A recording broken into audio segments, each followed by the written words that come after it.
In a small Minnesota town where snow often cloaks the land in silence, a horrifying crime shattered the peace and left a community grappling for answers. At the heart of it lay a chilling story of love, violence, and vengeance. A story that would see a father accused of committing the ultimate crime in a desperate bid to protect his daughter. On October 28th, a young woman named Cordelia Laflex reported her boyfriend, 23-year-old Bryce Brogle, missing. She told police that 2 days prior, Bryce had accompanied her father, Michael Lee Laflex, to a storage unit, and she hadn't heard from him since. Her tone carried more than worry. It hinted at something sinister.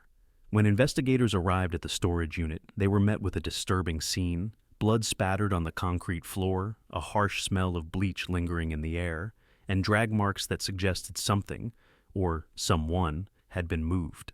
During police interviews, Michael Laflex provided a shifting and inconsistent account of events surrounding Bryce Brogle's disappearance. So we came here, we unloaded, we pulled out. And you're driving this the white Escape with a U-Haul trailer. So you guys, you drove right up here from the house. Yes. Unloaded. Well, how long did that take? Oh, 45 minutes maybe. Because he was looking at stuff and trying to figure out if he was going to keep something or take something. We got out, got this down, started to dip the speed, and the lights came on. The white one. The white. Which vehicle did you end up in? The white one. The white. The white Ford Escape. Okay. Yeah. And then Bryce ended up in which one? The dark gray, whatever it was. He was driving the white Escape. Yes. So which vehicle did you end up in? Oh, the SUV. Okay, and Bryce was put in which one? The gray car. And was there a cage in this car? Not in the one I was in. It looked from the inside. It was plain Jane. It had a small on the center console. It had a small, looked like computer or something, but it was folded down.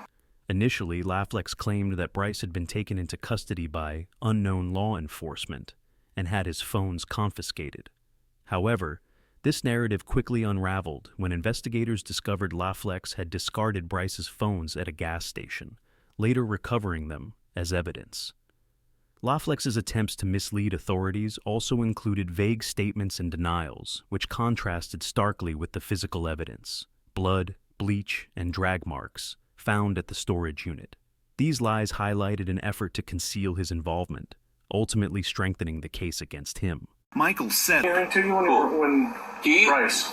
No, he didn't. I mean, when we left here, he said thank you for your help, and that was it. Did you guys have any other conversations? No, I mean, I asked him on the way up here how the drive was. He said nice, decent. Okay. It really, I didn't care to talk with him.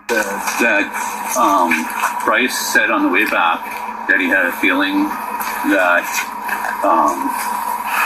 somebody was going to get arrested when he got back here. She said the FBI. His phone, they were in possession of it today. It was in the vehicle. Okay. I took it. I did take it. And I just wanted my daughter to get away from him. As the search for Brogle intensified, whispers began to emerge. A concerned citizen came forward with chilling claims.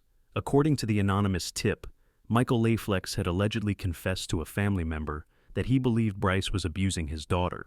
That belief, the citizen said, drove Laflex to take the young man's life. He reportedly lured Bryce to the storage unit in the back of the head, and then used a sled to transport the body to an undisclosed location. Adding to the grim narrative, Cordelia and Bryce's landlord told authorities about a troubling conversation. Laflex had allegedly called, inquiring if Bryce had ever heard his daughter. The landlord recalled seeing Cordelia with 2 black eyes, a sight that enraged Laflex. According to the landlord, Laflex declared that he was going to kill Bryce and already had the hole dug. On October 30th, investigators scoured public land in Crow Wing County. A grim discovery awaited them. In a shallow grave, they found Bryce Brogle's lifeless body. An autopsy confirmed the worst: a wound to the back of his head, fired from a distance. Forensic evidence matched the scene at the storage unit, cementing the suspicion that the unit was where Bryce's life had ended. Laflex was arrested the same weekend. As details of the crime emerged, a picture of calculated rage became clear. Laflex's claim that Bryce had been arrested by unknown law enforcement quickly unraveled under scrutiny. Police retrieved Bryce's phones, which Laflex had discarded at a gas station, further tying him to the crime. News of Bryce's death sent shockwaves through the town of Brainerd. The small community wrestled with conflicting emotions. Some saw a father driven to extremes to protect his daughter, while others condemned the violent act as premeditated murder. Many wondered if the allegations of abuse were true, and if so, why law enforcement wasn't called before the situation escalated to such a tragic end.